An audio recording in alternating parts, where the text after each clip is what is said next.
My dear student, कैसे हैं आप सभी। मैं सौरभ आप सभी का हमारे YouTube channel Indian education academy में सौरभ सर पर हार्दिक स्वागत करता हूं। आशा करता हूं आप लोग मस्त होंगे, स्वस्थ होंगे, जबरदस्त होंगे। देखिए भाई, आज हमारी पार्ट्स ऑफ स्पीच कंप्लीट हो चुकी है। आज हम नेक्स्ट आगे बढ़ने वाले हैं फ्रेज के बारे में। चलिए, इससे पहले हम आपको एक छोटी सी टाइमलाइन पे फोकस करते हैं।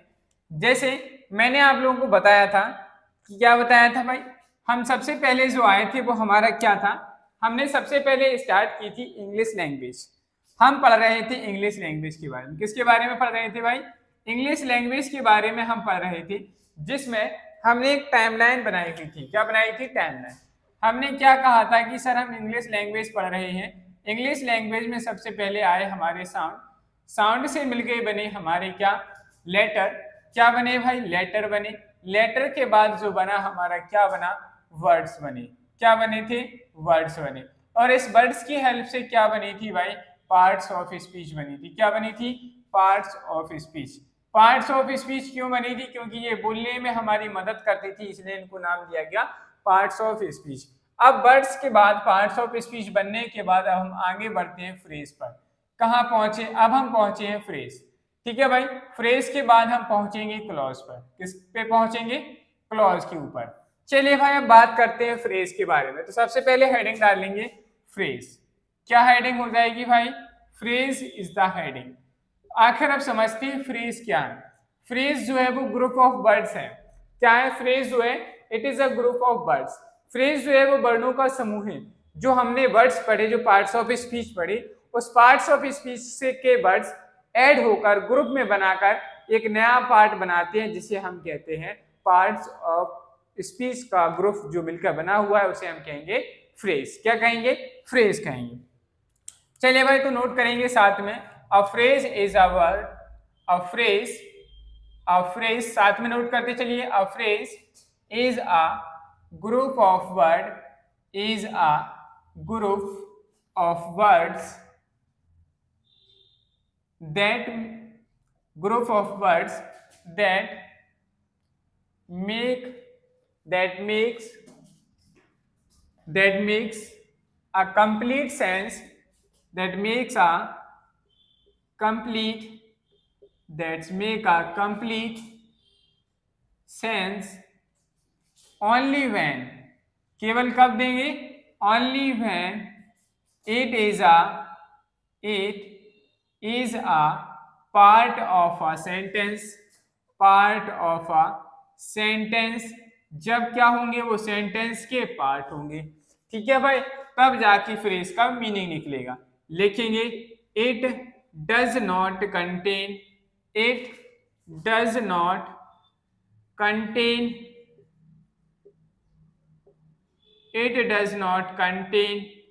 Finite verb. चलिए भाई, ये बातें ही हमें बताती हैं कि फ्रेज क्या होगा। मैंने लिखा है कि ग्रुप ऑफ वर्ड्स होगा। एक ग्रुप ऑफ वर्ड्स होगा, जब हम उसे सेंटेंस में यूज करेंगे तो उसका एक पूरा मीनिंग निकल के आ जाएगा। क्या सर फ्रेज का कोई मीनिंग नहीं निकलता? जी हाँ, फ्रेज का अगर हमारे पास जो ग्रुप ऑफ वर्ड्स होते हैं, जिसे हम फ्रेज कहते हैं, उस फ्रेज का कंप्लीट मीनिंग नहीं निकलता, कंप्लीट सेंस नहीं आता। कुछ सेंस हम निकाल सकते हैं, बट कंप्लीट सेंस नहीं निकाल सकते। कंप्लीट सेंस हमें तभी पता चलता है जब वह सेंटेंस में यूज होती है। ठीक है भाई, सेंटेंस में यूज हो जाएगी, हम उसका कंप्लीट सेंस निकाल लेंगे। अब बात आती है कि सर फ्रेज में क्या होगा। तो हमने लिखा है फ्रेज के अंदर फाइनाइट वर्ब नहीं होती है। फ्रेज के अंदर फाइनाइट वर्ब नहीं होती है। तो आप कहेंगे सर नॉन फाइनाइट वर्ब हो सकती है? जी हाँ, फ्रेज में हमारी नॉन फाइनाइट वर्ब हो सकती है। आप जानते हैं नॉन फाइनाइट वर्ब्स क्या होती है, फाइनाइट वर्ब्स क्या होती है?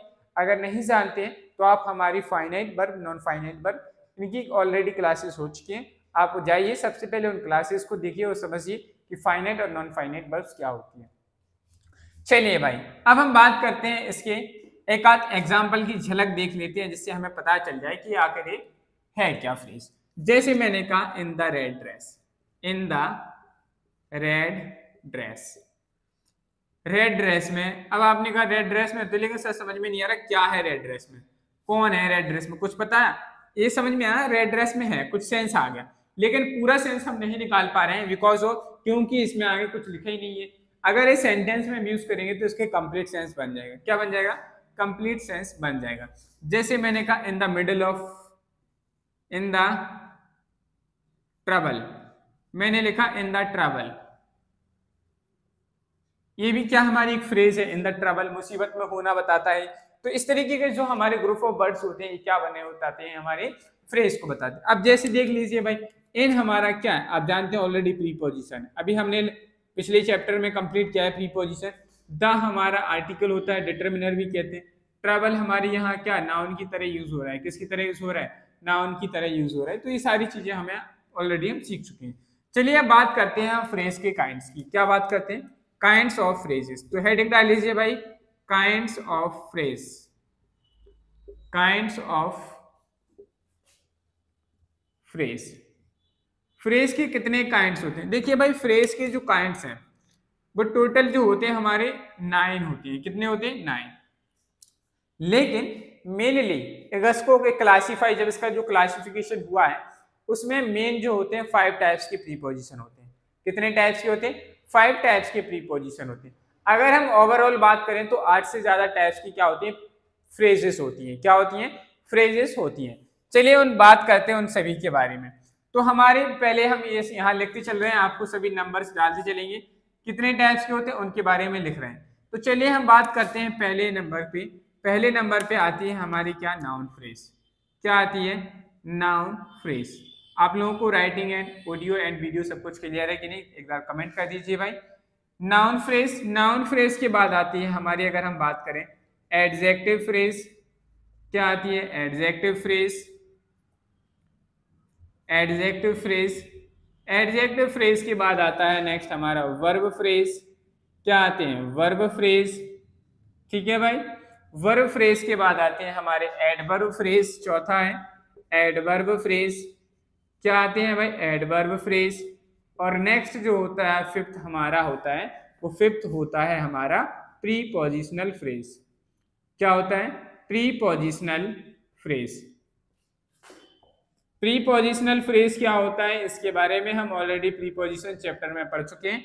जिस दिन मैंने प्रीपोजिशन की पहली क्लास की थी, मैंने उसी दिन आपको वो समझा दिया गया था कि प्रीपोजिशनल फ्रेज क्या होती है। समझ में आ गई बात की नहीं भाई।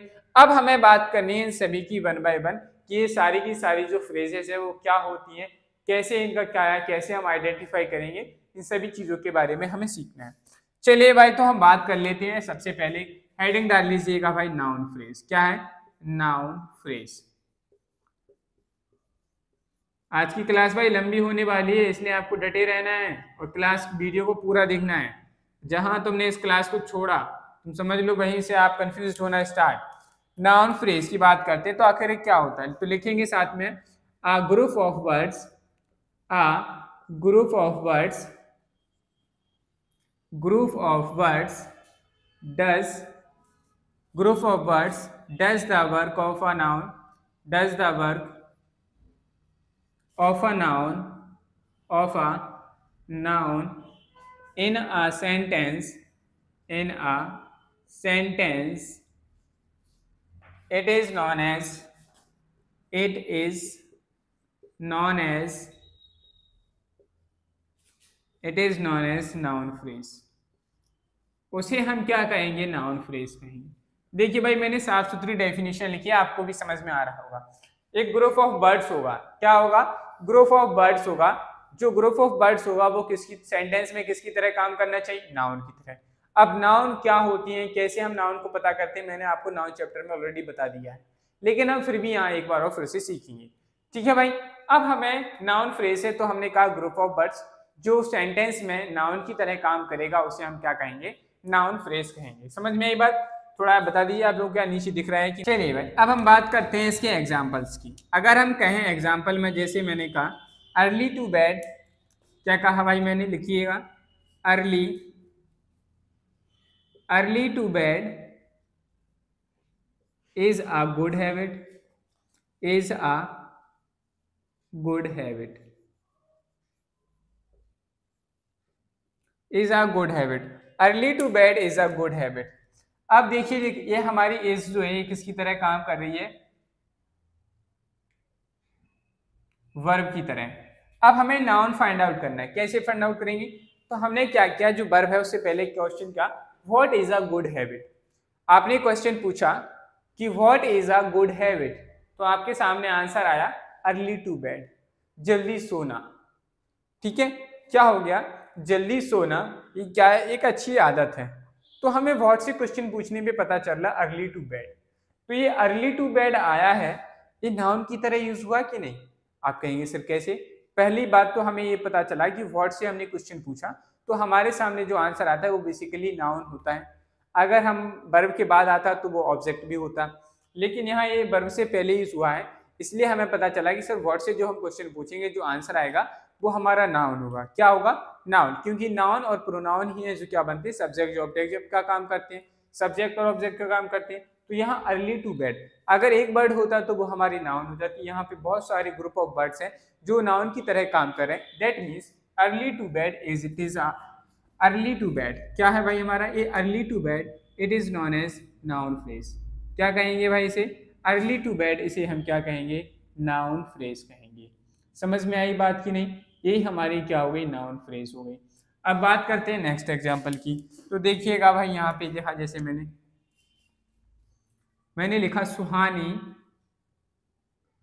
सुहानी लाइक्स, सुहानी लाइक्स रीडिंग ऑटोबायोग्राफीज, बायोग्राफीज। देखिए सुहानी लाइक्स, सुहानी को पसंद है, क्या पसंद है, सुहानी लाइक्स व्हाट सुहानी लाइक्स, सुहानी को क्या पसंद है, तो आपने कहा ऑटोबायोग्राफीज जो होती हैं उनकी रीडिंग करना उसे क्या है, पसंद आता है, पसंद है। तो जो ऑटोबायोग्राफीज है उसकी रीडिंग उसे पसंद है कि नहीं, आप कहेंगे सर बिल्कुल। तो देखिए हमारे लाइक्स जो है वो वर्ब है, क्या है, वर्ब। वर्ब के बाद हमने व्हाट से क्वेश्चन पूछा तो हमारे पास एक आंसर निकल के आया, तो हमें पता चल गया कि ऑब्जेक्ट है। ऑब्जेक्ट क्या बनता है, नाउन प्रोनाउन बनते हैं। तो यहाँ पे ऑटोबायोग्राफीज क्या है, हमारे एक नाउन वर्ड है कि नहीं, क्या है, नाउन वर्ड है कि नहीं, आप कहेंगे सर बिल्कुल नाउन वर्ड है। और ये हमारी रीडिंग क्या है, इसके लिए एडजेक्टिव है, क्या है रीडिंग, इसके लिए क्या बन गया, एडजेक्टिव बन गया। तो हमारा जो ये पूरा वर्ड बन गया, ये जो पूरा पार्ट बन गया रीडिंग ऑटोबायोग्राफीज, क्या बन गया भाई, रीडिंग ऑटोबायोग्राफीज, ये हमारा क्या कहलाता है, नाउन फ्रेज कहलाएगा। क्या कहलाएगा, इसी को हम क्या कहते हैं, नाउन फ्रेज कहते हैं, क्योंकि इस पूरे सेंटेंस में क्या इसकी तरह काम कर रहा है, नाउन की तरह काम कर रहा है। That's why we can say that this is known as noun phrase. Is that clear everyone. ठीक है भाई, समझ में आ रहा है कि नहीं। चलिए आप लोग इसे नोट डाउन करिए, फिर हम आगे इसके बारे में और चीज समझते हैं। नाउन फ्रेज के बाद आती है हमारी एडजेक्टिव फ्रेज। क्या आती है, एडजेक्टिव फ्रेज। एडजेक्टिव फ्रेज क्या होती है इसके बारे में समझना है। चलिए भाई बात करते हैं एडजेक्टिव फ्रेज, तो साथ में नोट करते चलिएगा भाई, आप लोग भी लिखेंगे इसमें, साथ में नोट करेंगे। आ ग्रुप ऑफ वर्ड्स, लिखिएगा भाई सभी लोग, a group of words does the work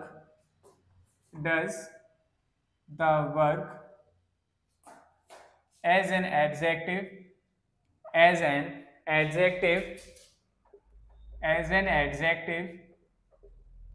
in a sentence,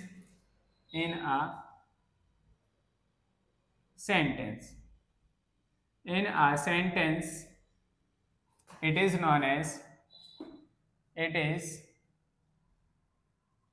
known as adjective phrase. उसे हम क्या कह देंगे भाई, एडजेक्टिव फ्रेज कहेंगे। एक ऐसा ग्रुप ऑफ वर्ड्स जो क्या करता है, सेंटेंस में एडजेक्टिव की तरह काम। देखिए भाई सिंपल सी बात है, ग्रुप ऑफ वर्ड्स होगा हमारा, जो ग्रुप ऑफ वर्ड्स जो सेंटेंस में एडजेक्टिव की तरह काम करने लगेगा तो हम उसे क्या कह देंगे, एडजेक्टिव फ्रेज कहेंगे। जैसे अभी हम नाउन की तरह काम हो रहा था तो हमने नाउन फ्रेज कहा था। चलिए बात करते हैं हम इसके एग्जाम्पल्स की। जैसे मैंने कहा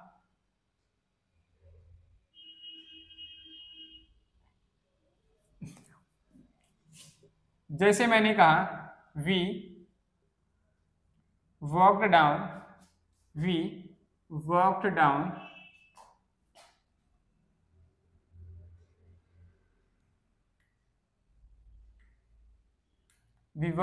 a muddy place।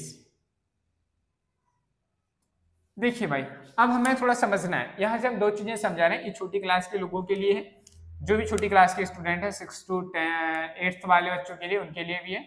और आप लोग भी समझ सकते हैं कॉम्पिटिटिव एग्जाम्स वाले कि क्वेश्चन में किस तरीके की मिस्टेक हो सकती है, यहाँ से भी एरर बन सकता है। We walked down a muddy village, मैं एक मडी विलेज के अंदर गया था, मैं वहां पे वॉक कर रहा था। कहाँ हमने वॉक कहाँ की थी? मडी विलेज था, उसके अंदर वॉक की थी। अब आपसे कहा जाए कि आपसे इम्प्रूवमेंट के लिए आ जाए सब कि आपको यहाँ पे क्या करना है, मडी की जगह यहाँ पे आपको क्या करना है, एक सुइटेबल सी एडजेक्टिव फ्रेज यूज करनी है। क्या यूज करनी है? Adjective phrase. हो सकता है कि आपसे ये भी पूछा जाता है कि आपको एक एडजेक्टिव फ्रेज की जगह एडवर्ब फ्रेज दे दी जाएगी और आपसे पूछा जाएगा कि ये क्या है, सही है कि नहीं है। तो इस तरीके का एरर हमारे कॉम्पिटिटिव एग्जाम्स में बनता है।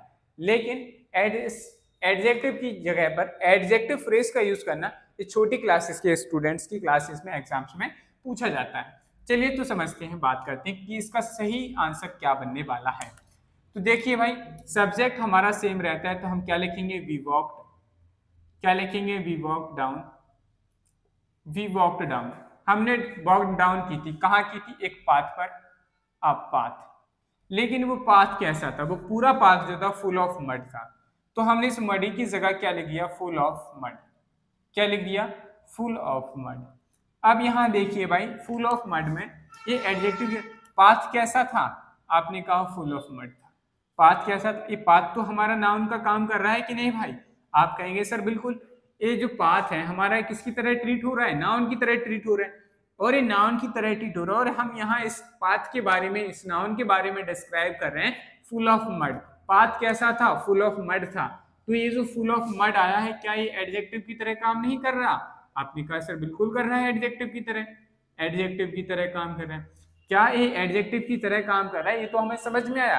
क्या यहाँ पर एक वर्ड है जो एडजेक्टिव का काम कर रहा है? जी नहीं, यहाँ पे तो ग्रुप ऑफ वर्ड्स है। ग्रुप ऑफ वर्ड्स है तो हम उस ग्रुप ऑफ वर्ड्स को क्या कहेंगे? फ्रेज कहते हैं। लेकिन ये किसकी तरह काम कर रहा है? एडजेक्टिव की तरह। तो ये क्या बन गया? एडजेक्टिव फ्रेज बन गया। क्या बन गया भाई? एडजेक्टिव फ्रेज बन गया। समझ में आई बात? अगर यह ग्रुप ऑफ वर्ड्स नाउन की तरह करता तो हम इसे नाउन फ्रेज कह देते। समझ में आ रही बात कि मैं क्या कहना चाह रहा हूँ कि नहीं कहना चाह रहा हूँ? समझ में आ रही है ना? किसी को कोई दिक्कत समस्या तो नहीं है? अगर है तो पूछ लीजिए भाई। नैना, सॉरी, नेक्स्ट एग्जांपल की बात करते हैं। जैसे मैंने कहा नैना, नैना वोर आ सिल्क साड़ी। सिल्क की साड़ी जो है नैना जी ने पहन रखी हुई है। आपसे कहा गया है कि यहाँ पे आप एक क्वेश्चन एकदम एप्रोप्रिएट एडजेक्टिव फ्रेज यूज कीजिए। तो हम कैसे करेंगे?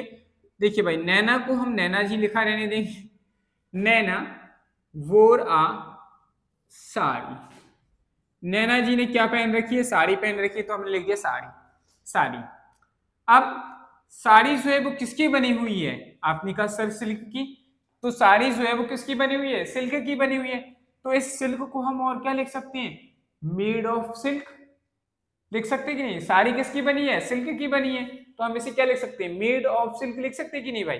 बिल्कुल लिख सकते हैं। तब भी यही मीनिंग निकलेगा, साड़ी जो है वो किसकी बनी हुई है? सिल्क की साड़ी। तो हम इसे क्या कह सकते हैं? सिल्क की साड़ी। सिल्क साड़ी है, सिल्क की साड़ी है कि नहीं? तो हमने यहां लिखा Naina wore a sari made of silk.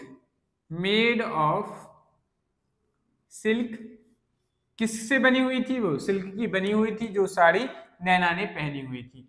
तो यहाँ पे जो आया है हमारा मेड ऑफ सिल्क, क्या आया है? Made of silk. ये मेड ऑफ सिल्क किसकी तरह काम कर रहा है? ये देखो साड़ी है, ये हमारा नाउन है और ये नाउन को बता रहा है, नाउन के बारे में डिफाइन कर रहा है। नाउन के बारे में डिफाइन कर रहा है तो ये क्या बन गया? एडजेक्टिव बन गया। क्या बन गया भाई? एडजेक्टिव बन गया। एडजेक्टिव बनने के बाद इसमें बहुत सारे ग्रुप वर्ड्स आए हैं, उसका एक ग्रुप है, इसलिए हमने इसको नाम दे दिया एडजेक्टिव फ्रेज। क्या कहा गया? Adjective phrase. अब देखिए भाई, अब हमारे कॉम्पिटिटिव वाले भाई बंधु कह रहे होंगे कि सर जी हमें ये समझ में नहीं आ रहा भैया कि आप हमें क्या बताना चाह रहे हैं और हमारे पेपर में यहाँ से किस तरीके का एरर बनता है। चलो भाई, जैसे हम एक बात, बहुत बेहतरीन एग्जांपल ले रहे हैं, आपको बताना है क्या ये सब कुछ सही है या गलत है, आप बताइएगा जरूर। जैसे मैंने लिखा Rohit wore a jacket made from Rohit wore a jacket made from wool. देखिए मैंने लिखा Rohit wore a jacket made from वूल। अब हमें आप कॉम्पिटेटिव वाले भाई बंधु बताएं कि सेंटेंस में कोई गलती है या नहीं है।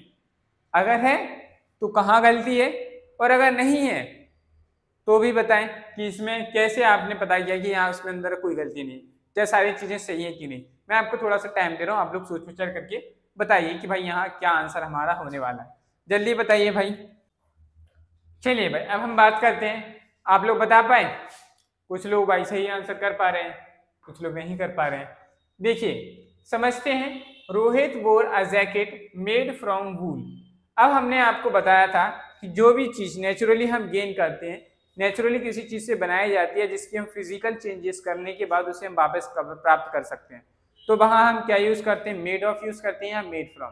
मैंने आपको प्रीपोजिशन में फिक्स्ड प्रीपोजिशन कॉन्सेप्ट में पढ़ाया था कि मेड ऑफ और मेड फ्रॉम का क्या मतलब है।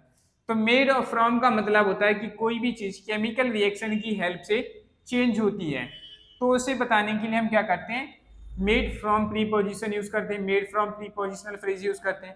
अगर कोई चीज नेचुरली है और उससे जो फिजिकल चेंजेस होने के बाद हम उसको फिर से प्राप्त कर सकते हैं, उसे हम क्या कहते हैं, तो हम वहां यूज करते हैं मेड ऑफ। तो यहाँ मिस्टेक है प्रीपोजिशन की, यहाँ फ्रॉम की जगह पे आपको क्या यूज करना था, ऑफ यूज करना है। क्या यूज करना है, ऑफ। इस तरीके का क्वेश्चन कॉम्पिटिटिव एग्जाम्स में बनता है भाई, समझ में आया कि नहीं। चलिए अब हम बात करते हैं नेक्स्ट क्वेश्चन की। जैसे मैंने कहा we passed several nights sleep. बताइए भाई क्या ये हमारा क्वेश्चन सही है, इसमें कोई एरर मिस्टेक है, इंप्रूवमेंट करना है आपको, इंप्रूवमेंट करके बताइए भाई कि इसमें इंप्रूवमेंट कहाँ होगा सेंटेंस में। तो चलिए हम बात करते हैं, वी फास्ट सेवरल नाइट्स, मैंने बहुत सारी रातें गुजार दी थी किस चीज के में, बिना सोए। क्या मतलब आ रहा है, बिना सोए। तो हमें यहाँ अब आप लोग कह रहे होंगे sir ji we do not या डिड नॉट यहाँ यूज कर दीजिए, डज नॉट यूज कर दीजिए, इस तरीके की बातें कर रहे होंगे, या हैड नॉट कर दीजिए। नहीं भाई इंप्रूवमेंट यहाँ कहीं नहीं है, यहाँ एस एडजेक्टिव फ्रेज में इंप्रूवमेंट करना है। बी पास्ट सेवरल नाइट्स, हमने बहुत सारी रातें गुजार दी थी बिना सोए, तो यहाँ आपको इससे पहले क्या यूज करना था, एक वर्ड विदाउट। क्या यूज करना था, विदाउट। हमारी क्या एक प्रीपोजिशन है कि नहीं, इसके बारे में बताया गया था प्रीपोजिशन में, बिल्कुल बताया गया था। तो हमारे यहाँ क्या करेक्ट आंसर बन जाता, without is the correct answer. तो हमारा राइट आंसर क्या बन जाता है, we passed several nights without sleep, मैंने बहुत सारी रातें गुजार दी थी बिना सोए बिना। ठीक है, तो इस तरीके से हम क्या करते हैं, प्रीपोजिशन एडजेक्टिव फ्रेज का यूज करते हैं। आशा करता हूं कि आपको समझ में आ गया होगा। चलिए भाई आप लोग इसे नोट डाउन कर लीजिए, फिर इसका बहुत ही बेहतरीन कॉन्सेप्ट जो कॉम्पिटिटिव एग्जाम्स में ज्यादातर पूछा ही जाता है, चलिए नोट कर लीजिए। बहुत ही बेहतरीन कॉन्सेप्ट है, कॉम्पिटिटिव एग्जाम्स के पॉइंट ऑफ व्यू से बहुत ही ज्यादा इंपॉर्टेंट है। कॉन्सेप्ट हमारा क्या है इसके बारे में समझते हैं। कॉन्सेप्ट जो है वो पोजीशन ऑफ एडजेक्टिव से रिलेटेड है। पोजीशन ऑफ एडजेक्टिव, एडजेक्टिव जो होता है हमारा, एडजेक्टिव फ्रेज भी लिख लीजिए भाई, एडजेक्टिव फ्रेज। एडजेक्टिव फ्रेज की जो पोजीशन होती है इसकी बेसिस पे हमारा एक क्वेश्चन एरर बन जाता है। तो एरर कैसे बनता है, जो हमारी पोजीशन ऑफ एडजेक्टिव फ्रेज है एक close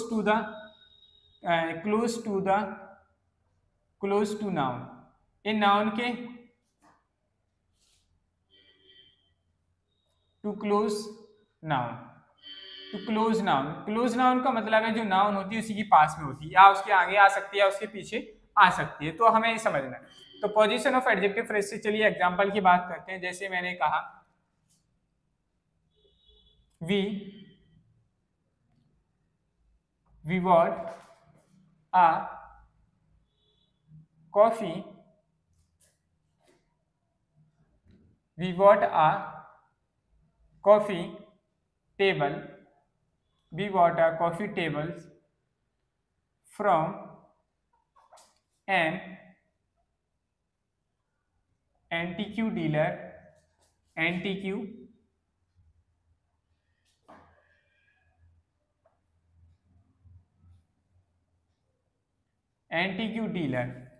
we bought a coffee table from an antique dealer with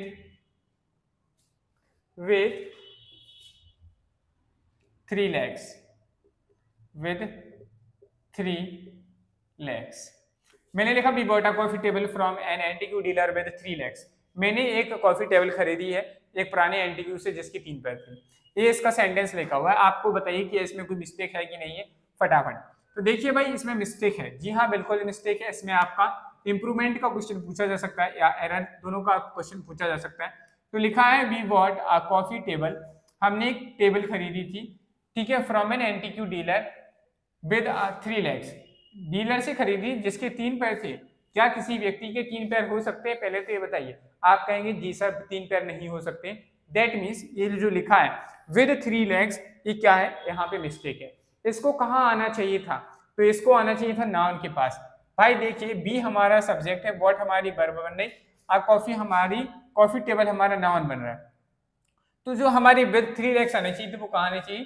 table के बाद आनी चाहिए। अगर हम बात करें कि इसका जो राइट इंप्रूवमेंट क्या होता तो वो हमारा बन जाता वी वॉट, क्या बनता है ये देखिएगा भाई, we bought a coffee table, we bought a coffee table.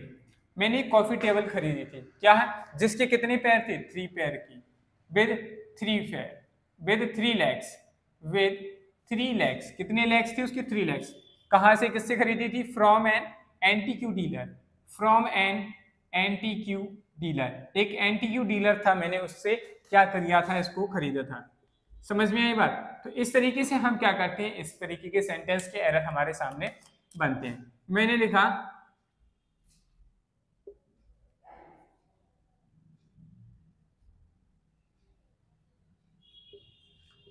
The chair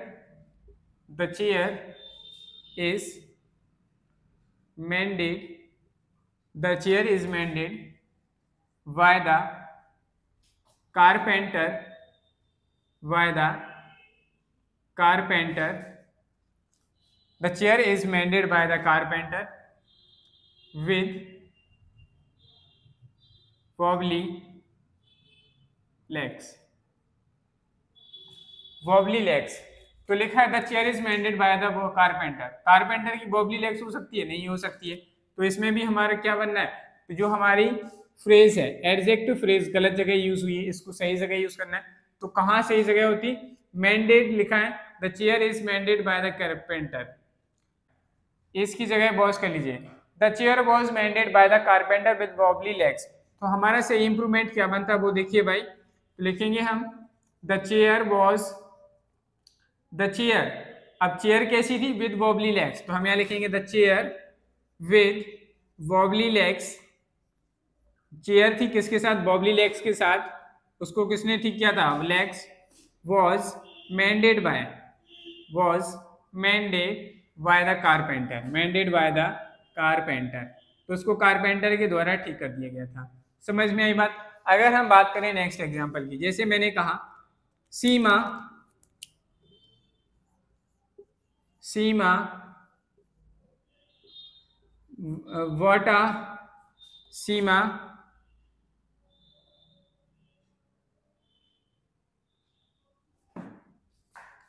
Seema with a beautiful view, Seema with a beautiful, with a beautiful views,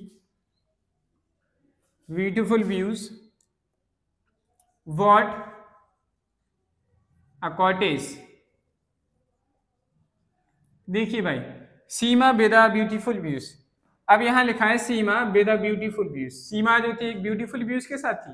नहीं भाई, सीमा ब्यूटीफुल व्यूज के साथ नहीं थी, सीमा ब्यूटीफुल व्यूज के साथ नहीं थी। तो ये जो हमारी फ्रेज यूज हुई है ये गलत जगह यूज हुई है। इसका सही यूज क्या होता है उसको समझ लो भाई। क्या होता है इसका सही आंसर? बनता है Seema bought a cottage, Seema bought a cottage. सीमा ने क्या खरीदा था? एक कॉटेज खरीदा था। किसके साथ? With beautiful views, with a beautiful views. एक ब्यूटीफुल व्यूज के साथ उसने उस कॉटेज को क्या किया? खरीदा था। समझ में आई बात? तो इसका सही हमें इस तरीके के एरर बनते हैं, ब्यूटीफुल व्यूज। इस तरीके के एरर हमारे सेंटेंस में मतलब कॉम्पिटिटिव एग्जाम्स में और एंट्रेंस एग्जाम में बहुत ज़्यादा देखने को मिलते। सीटेट जो सीयूटी के एग्जाम होते हैं ना, सीटेट एग्जाम्स होते हैं, उनमें भी इस तरीके के क्वेश्चन पूछे जाते हैं भाई। आप लोगों को क्या लग रहा है कि जो यूट्यूब चैनल का जो यूट्यूब वीडियो का जो थंबनेल होता है उससे आइडेंटिफाई करके आप ये समझ जाएंगे कि ये वीडियो हमारे लायक नहीं है? देख के तो देखो, इसके अंदर तुम्हें वो सारी चीजें मिल रही हैं इस क्लास के अंदर कि जो तुम अगर सीख गए ना, आप अगर आप इस वीडियोस की को क्लासेस, इन सारी वीडियोस को आप देख रहे हैं, इस चैनल की जो प्लेलिस्ट है इसको अगर आप देख रहे हैं, इट मीन्स मानिए कि आप किसी भी एग्जाम्स की तैयारी कर रहे हैं, उस एग्जाम्स की क्वेश्चन आप करना सीख सकते हैं। A to Z सारी चीजें, चाहे वो छोटी क्लास का बच्चा हो या कॉम्पिटिटिव एग्जाम्स की तैयारी करने वाला बच्चा, सभी लोग इस कॉन्सेप्ट कर रहे हैं। मैं इसमें आपको पूरा एडवांस लेवल तक पढ़ा रहा हूँ। चलिए भाई बात करते हैं हम नेक्स्ट टॉपिक की। हमारा एक कॉन्सेप्ट था एडजेक्टिव फ्रेज कंप्लीट होती है। अब बात नेक्स्ट हेडिंग डालेंगे वर्ब फ्रेज। क्या आती है भाई? वर्ब फ्रेज एक नामक हमारी फ्रेज है, इसके बारे में हमें पढ़ना है। वर्ब फ्रेज क्या होती है इसके बारे में समझते हैं। वर्ब फ्रेज क्या है? तो लिखेंगे आ ग्रुप ऑफ वर्ड्स, लिखिएगा साथ नोट करते चलिएगा भाई definition. A group of words, a group of words does the work, group of words does the work as a main verb, as a main verb in a sentence, main verb in a sentence, in a sentence, ठीक है, consisting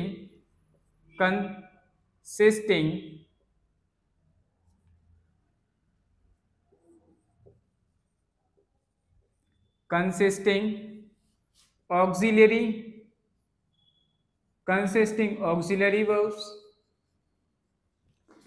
modifiers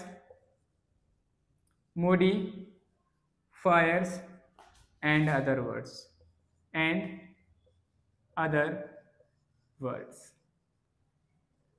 देखिए भाई मैंने लिखा है verb phrase एक group of words होगा जो सेंटेंस में मेन वर्ब की तरह काम करता है, उसके साथ हमें auxiliary verb, main verb, modifiers and other words देखने को मिलते हैं, जैसे कि एडवर्ब वगैरह भी देखने को मिल जाती है। तो इस तरीके के ग्रुप ऑफ वर्ड्स को हम क्या कहते हैं? वर्ब फ्रेज कहते हैं। चलिए भाई इसके बारे में हम समझते हैं ऊपर से, आप लोग पहले इसको नोट डाउन कर लीजिए, जिसका इसके एग्जाम्पल्स के बारे में समझ लेते हैं, थोड़ा एग्जाम्पल डिस्कस करते हैं। जैसे मैंने एग्जाम्पल में कहा शालिनी climbed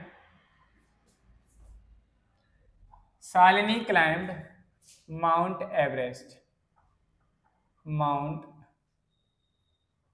एवरेस्ट, तो ये जो क्लाइम्ड वर्ड आया है, यही वर्ड जो है एक अकेला वर्ड है, तो ये किसकी तरह काम कर रहा है? भी वर्ब की तरह काम कर रहा है। चलिए भाई दूसरी तरीके से बात करते हैं। जैसे मैंने कहा सी हैड बीन क्लाइम्ड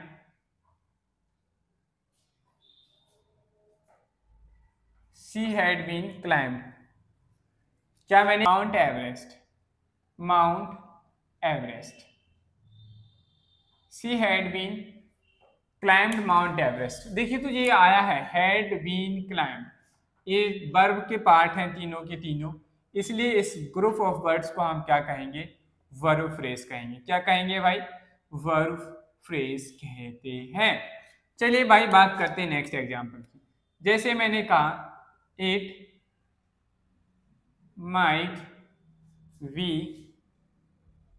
एंडलेस। अब ये जो हमारा आया है क्या है? माइट बी, एक ग्रुप ऑफ वर्ड्स है, तो इसे हम क्या कहेंगे? ये वर्ब फ्रेज की तरह काम कर रहा है। बस यही इसकी आइडेंटिटी है, और यही जहां वर्ब आ जाती है हेल्पिंग वर्ब जिसके साथ लगी होती है, उनके जो ग्रुप बन जाता है उसी को हम क्या कहते हैं? वर्ब फ्रेज कहते हैं। समझ में आएगा कि नहीं? चलिए अब हम बात करते हैं kinds of verb phrase. Next heading डालेंगे काइंड्स ऑफ वर्ब फ्रेज। जो हमारी वर्ब फ्रेज होती है, इस वर्ब फ्रेज के कितने काइंड्स होते हैं इसके बारे में समझते हैं। ठीक है भाई, तो हमारा पहला जो वर्ब फ्रेज आता है वो आता है हमारा, चलिए मैं आपको यहीं 3 नंबर लिख दे रहा हूँ, 3-4 नाम। पहला जो होता है हमारा वो होता है जिरंड। क्या होता है? जिरंड होता है। दूसरा हमारा जो होता है वो इन्फिनेटिव होता है। क्या होता है? इन्फिनेटिव होता है। तीसरा जो होता है वो हमारा क्या होता है? पार्टिसिपल होता है। क्या होता है भाई? पार्टिसिपल होता है। ये 3 जो होते हैं इसी के अंदर हमारी चीजें ऐड हो जाती हैं। चलिए तो बात करते हैं सबसे पहले जिरंड फ्रेज की। तो लिख लीजिए भाई जिरंड फ्रेज। समझते हैं कि ये जिरंड फ्रेज जो है ये हमारी क्या विषय वस्तु है, इसके बारे में भी थोड़ा समझ लेते हैं। जिरंड फ्रेज, जिरंड के बारे में आप ऑलरेडी जानते होंगे, मैंने आपको वर्ब टॉपिक में पढ़ाया था जिरंड वर्ब। जिरंड वर्ब क्या होती है, क्या काम करती है, बस सब कुछ वही है। उसी फ्रेज को हम क्या कहते हैं, उसी ग्रुप ऑफ वर्ड्स को हम क्या कहेंगे, जिरंड फ्रेज करेंगे। चलिए लिखते हैं, फटाफट नोट डाउन करते चलिएगा, साथ में लिखिएगा। A group of words, a group of words, a group of words, group of words that begins with gerund। gerund का मतलब होता है वर्ब के साथ ing आना, और gerund जब फ्रेज की तरह काम करेगा तो ये नाउन और सब्जेक्ट और ऑब्जेक्ट बन जाता है। तो लिखा है हमने, a group of words that begins with gerund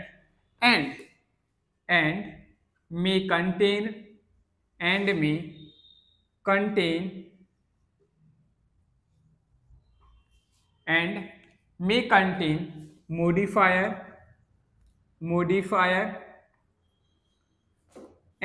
modifier और ऑब्जेक्ट। ठीक है, सब्जेक्ट ऑब्जेक्ट लिखेंगे। ये चीजें होती हैं जो हमारा ग्रुप ऑफ वर्ड्स होता है जो जिरंड से शुरू होता है। जिरंड का मतलब क्या होता है आप सभी जानते हैं, तो नहीं जानते हैं तो लिख लीजिए भाई यहाँ साइड में, ये लिखा है जिरंड। जिरंड का जो मतलब होता है V1 + ing, मतलब वर्ब का फर्स्ट फॉर्म होना चाहिए और उसके साथ ing जब लगी रहती है तो वो हमारा क्या कहलाता है, जिरंड कहलाता है। जैसे मैंने कहा एग्जाम्पल लर्निंग, मैंने लिखा example learning to play the guitar, learning to play the guitar. आप में से ऐसे कितने लोग हैं जिन्हें गिटार बजाना आता है, बताइए भाई। Learning to play the guitar takes time and practice. ठीक है भाई, लिखा है learning to play the guitar. देखिए भाई, अब कॉम्पिटिटिव एग्जाम्स में यहां से क्या क्वेश्चन बन जाता, यहां प्रैक्टिस लिखा हुआ है।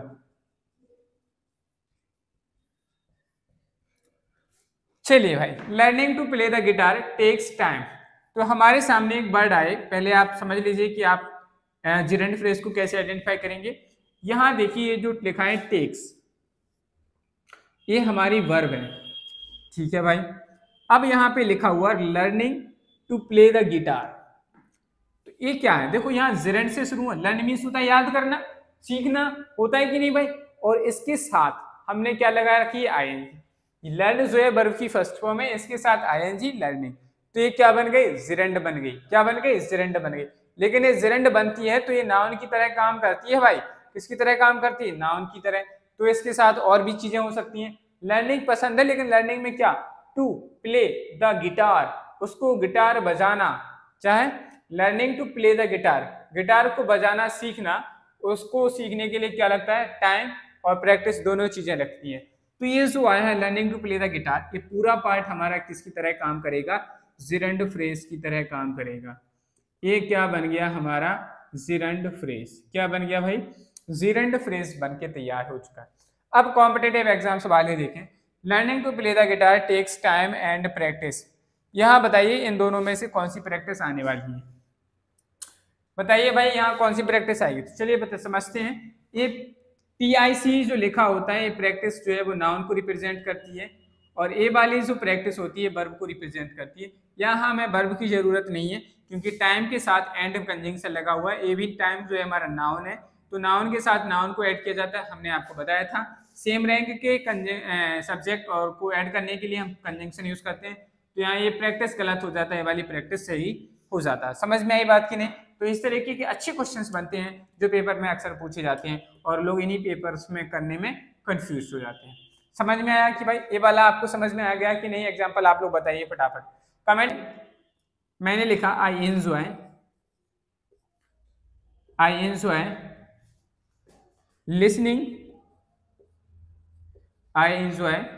Listening to autobiography audio books,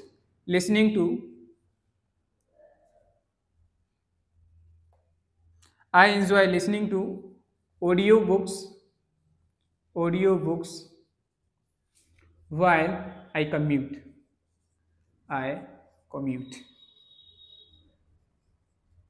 देखिए भाई, लिखा है I enjoy listening to audio books while I commute. तो ठीक है भाई, लिखा तो है, सब कुछ बढ़िया है। तो ये लिखा है आई एंजॉय वर्ब हो चुकी है, एंजॉय हमारी वर्ब हो चुकी है। तो फिर लिसनिंग, देखो यहाँ से जो आया है लिसनिंग टू ऑडियो बुक्स, कैसे पता चला?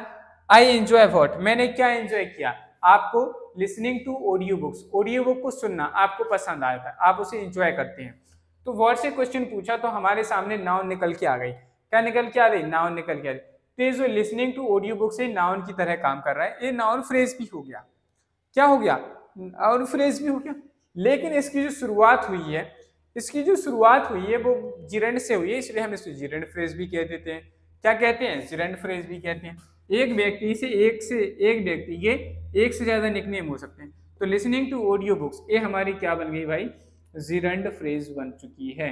किसी को कोई दिक्कत समस्या तो नहीं है भाई? बता दीजिए, अगर नहीं है तो जिरेंड फ्रेज कंप्लीट। आप लोग इसे नोट डाउन करिए, फिर हम आगे के 2 टाइप्स और इसके करते हैं। नोट डाउन कर लीजिए। इन्फिनेटिव फ्रेज तो लिखिएगा भाई, साथ में नोट करते चलिएगा। A group of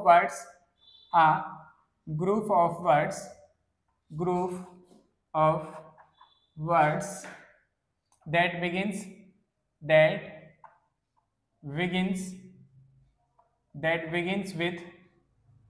with infinitive जानते हैं, 2 प्लस वर्ब की फर्स्ट फॉर्म समझते हैं ना आप लोग? with infinitive and may include modifier,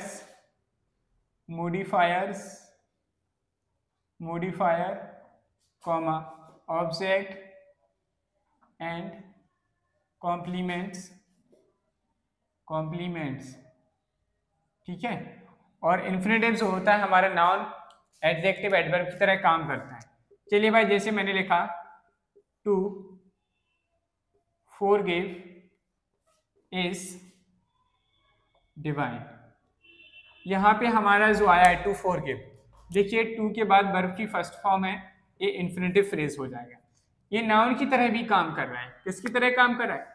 to forgive जो है नाउन की तरह भी काम कर रहा है, इसलिए हम इसे नाउन फ्रेज भी कह सकते हैं, इसे आप इन्फिनेटिव फ्रेज भी कह सकते हैं, दोनों सही है। समझ में? तो ये क्या बन गई हमारी? इन्फिनेटिव फ्रेज, या आप इसे क्या कह सकते हैं? Noun phrase. समझते चलिएगा भाई, कंफ्यूज नहीं होना है। एक व्यक्ति के एक से ज्यादा नाम हो सकते हैं, एक ही फ्रेज को कई से ज्यादा नाम दिया जा सकता है। इन्फिनेटिव फ्रेज और नाउन फ्रेज दोनों सेम ही है। समझ में आई? अगर हम बात करें नेक्स्ट एग्जांपल की, जैसे मैंने कहा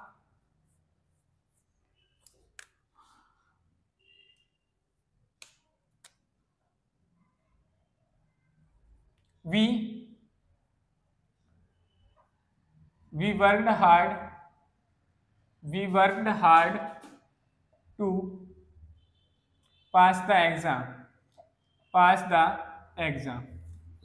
We worked hard to pass the exam. हमने मेहनत की थी, हार्ड मेहनत की थी। मेहनत कैसी की थी? हार्ड की थी। काय के लिए की थी मेहनत? क्यों की थी? पास होने के लिए। तो टू पास होने के लिए मेहनत की। यहाँ जो टू पास आया है वर्ब की फर्स्ट फॉर्म है और ये एडवर्ब की तरह काम कर रहा है। इसे आप एडवर्ब फ्रेज भी कह सकते हैं। क्या कह सकते हैं? एडवर्ब फ्रेज, या आप इसे दूसरा नाम इन्फिनेटिव फ्रेज, क्या कह सकते हैं आप इसे? इन्फिनेटिव फ्रेज भी कह सकते हैं। ठीक है भाई, ये दोनों इसके क्या हो गए? नेम। समझ में आ रहा है कि नहीं? तो ये थी हमारी क्या? Infinitive phrase. अब हम बात करते हैं नेक्स्ट पार्टिसिपल फ्रेज की। क्या बात करते हैं? नेक्स्ट है हमारी participle phrase.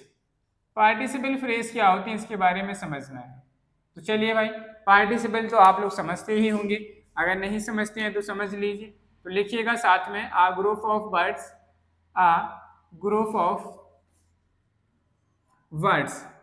containing participle and देखिए एंड इट्स, आप लोगों को ये दिख रहा है ना, यहाँ पे मैं लिख रहा हूँ जो and it's modifier which function which function as an adjective to describe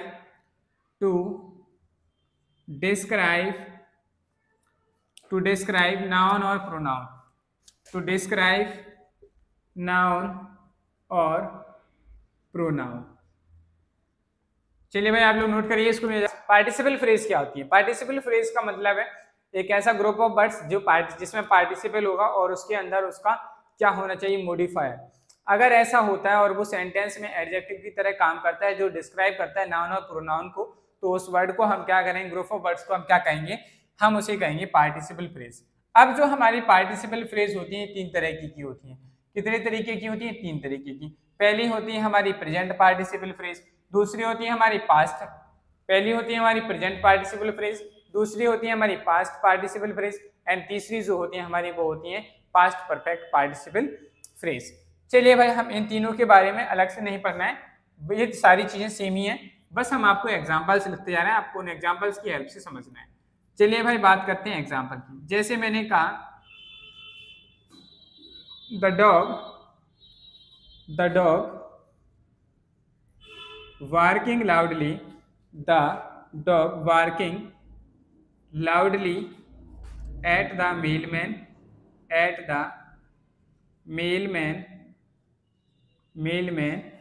is a rescue, ठीक है भाई। जैसे मैंने लिखा next example the running car, ऐसे लिख लीजिए, रनिंग कार करके लिख लीजिए direct. running at high speed,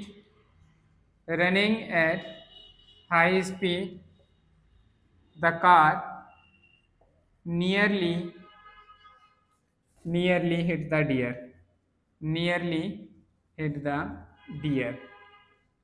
देखिए भाई मैंने आपके सामने दो एग्जाम्पल लिखे हैं, इनको समझ लेते हैं। मैंने लिखा है the dog barking loudly at the Mailman is a rescue. जो डॉग था वो भौंक रहा था, बहुत कैसे बार्किंग कर रहा था? लाउडली कर रहा था। तो यहाँ पे जो लिखा है बार्किंग लाउडली, क्या लिखा हुआ है? Barking loudly at the Mailman, ठीक है। बार्किंग लाउडली जो आया है ये क्या कर रहा है? इस डॉग को डिफाइन करने के लिए यूज किया गया है और ये एडजेक्टिव की तरह काम कर रहा है। जब ये एडजेक्टिव की तरह काम कर रहा है, नाउन को डिफाइन कर रहा है, एडजेक्टिव की तरह काम करना है, लेकिन इसमें क्या है कि वर्ब की फर्स्ट फॉर्म के साथ आईएनजी लगा और ये एडजेक्टिव की तरह काम कर रहा है, तो ये जो बन जाता है हमारा पार्टिसिपल बन जाता है। क्या बन जाता है? पार्टिसिपल बन जाता है। इसलिए हम इसको क्या कहते हैं? प्रेजेंट पार्टिसिपल फ्रेज कहेंगे। इसका क्या नाम हो जाएगा भाई? Present participle phrase. Present participle phrase इसका क्या हो गया? नाम हो गया। समझ में आई बात? इसी तरीके से अगर हम नेक्स्ट एग्जांपल की बात करें, running at high speed, high speed से रनिंग करती हुई क्या आ रही थी? कार आ रही थी। क्या आ रही थी? कार। तो इस कार से पहले हमने क्या किया? एक एडजेक्टिव फ्रेज को यूज किया। हमने आपको बताया था कि जो एडजेक्टिव फ्रेज है वो नाउन के पहले या बाद में आ सकती है, ठीक है भाई। तो यहाँ हमारी जो एडजेक्टिव फ्रेज है वो नाउन से पहले आ गई। रनिंग एट हाई स्पीड, देखो यहाँ रन हमारी वर्ब होती है और उसके साथ आईएनजी लगी हुई है, तो ये जीरेंट नहीं बनेगा क्योंकि जीरेंट से स्टार्ट नहीं हुई, लेकिन एक किसकी तरह काम करे? एडजेक्टिव की तरह काम करे। अगर यहाँ पे जो वर्ब की फर्स्ट फॉर्म होती है वो नाउन की तरह काम करती तो हम इसे जीरेंट फ्रेज कहते। यहाँ ये एडजेक्टिव की तरह काम कर रहा है, इसे हम एडजेक्टिव फ्रेज क्या कह सकते हैं भाई? इसे आप एडजेक्टिव फ्रेज या आप इसे प्रेजेंट पार्टिसिपल फ्रेज भी कह सकते हैं। क्या? प्रेजेंट पार्टिसिपल फ्रेज, आप इसे दोनों कह सकते हैं। समझ में आ गई बात? इस तरीके से हमारे इस तरीके के क्वेश्चन बनते हैं। नेक्स्ट एग्जांपल की अगर हम बात करें, जैसे मैंने कहा the house damaged by the storm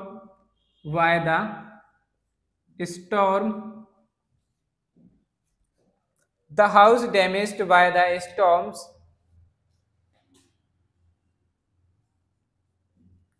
takes extensive repairs।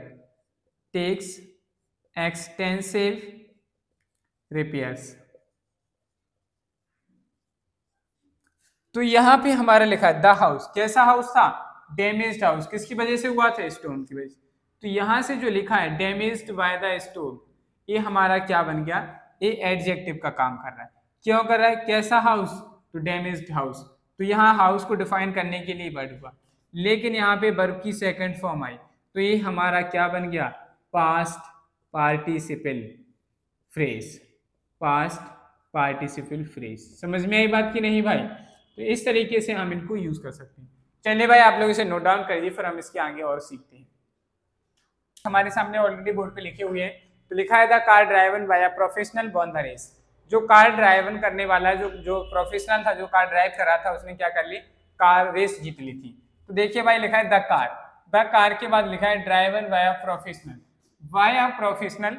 देखिए कार जो कार रेस थी, किसने कार चलाई, एक प्रोफेशनल व्यक्ति के द्वारा कार को चलाया गया। ठीक है, एक प्रोफेशनल व्यक्ति के द्वारा कार को चलाया गया। तो इस कार के बारे में हमें यहाँ पे इंफॉर्मेशन मिल रही है, मतलब इसको डिस्क्राइब कर रहा है, एडजेक्टिव की तरह यूज हो रहा है। ये एडजेक्टिव की तरह यूज हो रहा है, लेकिन इसकी शुरुआत जो है वो वर्ब की थर्ड फॉर्म से हुई। दैट मीन्स ये पास्ट पार्टिसिपल की तरह काम कर रहा है। किसकी तरह काम कर रहा है, पास्ट पार्टिसिपल की।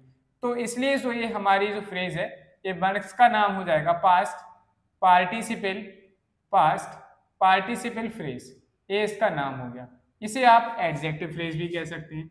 क्या कह सकते हैं, एडजेक्टिव फ्रेज, क्योंकि एडजेक्टिव का काम कर रहा है, लेकिन इसकी शुरुआत जो है वो किससे हुई है, पास्ट पार्टिसिपल से हुई, इसलिए हमने इसको पास्ट पार्टिसिपल। अगर हम इसके वर्ब की थर्ड फॉर्म पे ना जाते हुए देखें कि पूरा जो फ्रेज आया है ये एडजेक्टिव की तरह काम कर रहा है, इसलिए हम इसे एडजेक्टिव फ्रेज भी कह सकते हैं। चलिए बात करते हैं नेक्स्ट एग्जांपल की। लिखा है having forgotten his wallet, having forgotten his wallet he had to borrow money. कौन भूल गया था वॉलेट, तो आपने कहा ही है, वो अपना वॉलेट भूल चुका था, इसलिए उसे पैसे उधार लेने की आवश्यकता पड़ी थी, इसलिए उसने पैसे उधार लिए थे। तो ही जो है इस वॉलेट, इस ही के बारे में डिस्क्राइब कर रहा है कि ही जो है वो अपना वॉलेट भूल चुका। तो ये सारा का सारा एडजेक्टिव की तरह तो काम कर रहा है, लेकिन इसकी शुरुआत जो है हैविंग फॉरगॉटन, हैविंग के साथ जब वर्ब की थर्ड फॉर्म आती है तो ये पास्ट नहीं परफेक्ट पार्टिसिपल को रिप्रेजेंट करता है। किसको रिप्रेजेंट करता है भाई, परफेक्ट पार्टिसिपल को बताता है। दैट मीन्स इसको हम क्या नाम दे सकते हैं, बताइए आप लोग। तो ये परफेक्ट पार्टिसिपल को बता रहा है, तो हम इसे क्या कह देंगे, परफेक्ट पार्टिसिपल फ्रेज। तो ये हमारी क्या बन गई भाई, perfect participle, perfect participle phrase. समझ में आ रही बात। तो ये इसका क्या बन गया, पूरा नाम। चलिए भाई ये हमारी वर्ब की जो फ्रेज थी, जो टाइप्स थे, वो कंप्लीट हुए। अब हम बात करते हैं नेक्स्ट एडवर्ब फ्रेज की। किसकी बात करते हैं, एडवर्ब फ्रेज। एडवर्ब फ्रेज क्या होती है, चलिए भाई एडवर्ब फ्रेज के बारे में समझते हैं। तो लिखिएगा a group of words, note करें साथ में, a group of words, a group of words does the work, does the work as an adverb, as an adverb in a sentence, as an adverb in a sentence, it is known as, it is known as, it is known as adverb phrase, adverb phrase, उसे हम क्या कह देंगे, adverb phrase. चलिए समझते हैं example की मदद से। जैसे मैंने कहा he spoke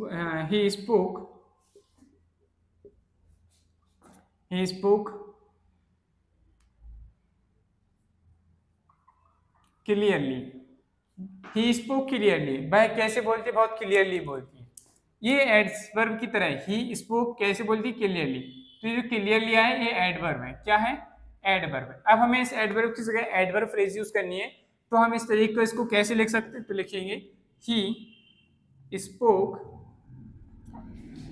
स्पोक क्लियरली की जगह हम लिख देंगे with a nice voice, with a nice voice.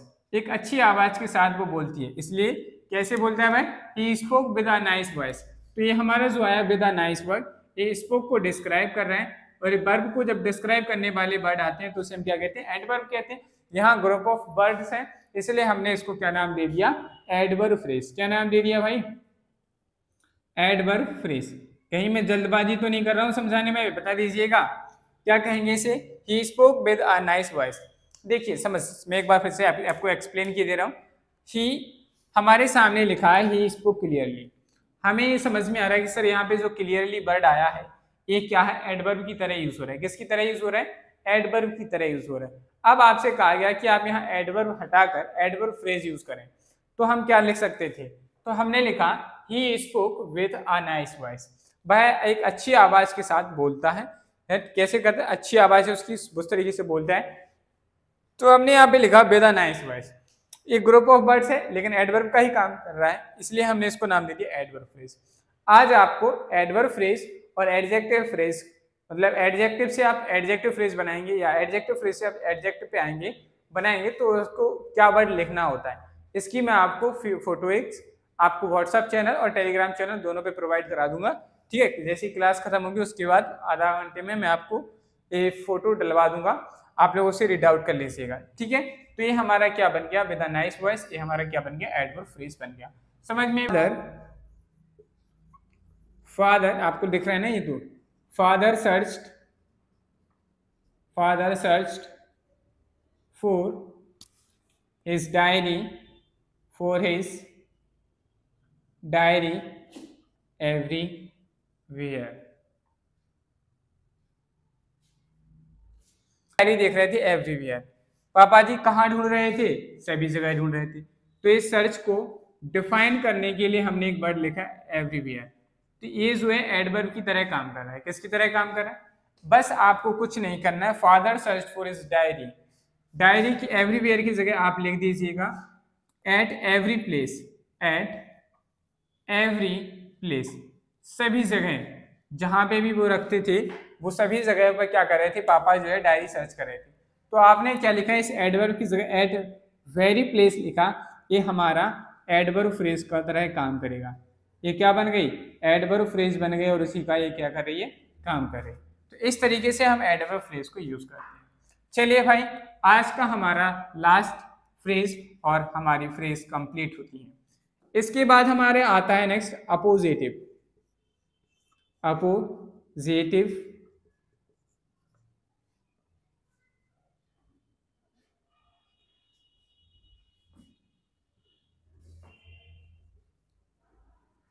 Appositive appositive phrase. Appositive phrase क्या होता है इसको समझते हैं। क्या है अपोजिटिव फ्रेज के बारे में हमें समझना है। तो चलिए भाई समझते हैं अपोजिटिव फ्रेज क्या होती है। तो लिखिएगा, नोट करिएगा साथ में। अननाउन और अननाउन फ्रेज और अननाउन फ्रेज इसको मैं रेस कर रहा हूं यहां। नाउन फ्रेज दैट रिनेम और describe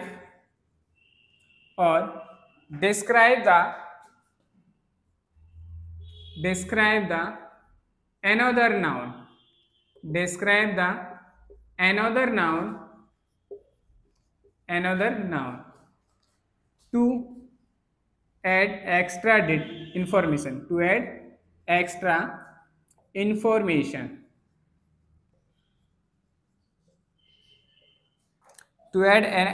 information, in noun और प्रोनाउन। ठीक है भाई, अब समझते हैं इस बात को। अपोजिटिव फ्रेज हमारी ऐसी फ्रेज होती हैं जो क्या करती, नाउन होंगी या नाउन फ्रेज के फॉर्म में होंगी। ये क्या कर रही होंगी? सेंटेंस में एक से ज्यादा दूसरी नाउन होगी, उस दूसरी नाउन को डिफाइन करने के लिए हमें कुछ वर्ड्सों की जरूरत पड़ती है। उन्हीं वर्ड्स को हम क्या कहते हैं? अपोजिटिव फ्रेज कहते हैं। क्या कहते हैं? अपोजिटिव फ्रेज कहते हैं। चलिए समझते हैं एग्जाम्पल की मदद से। जैसे मैंने कहा रिया, क्या लिखा मैंने? रिया। इसके बाद आपको कॉमा लगाना ही है। माई बेस्ट फ्रेंड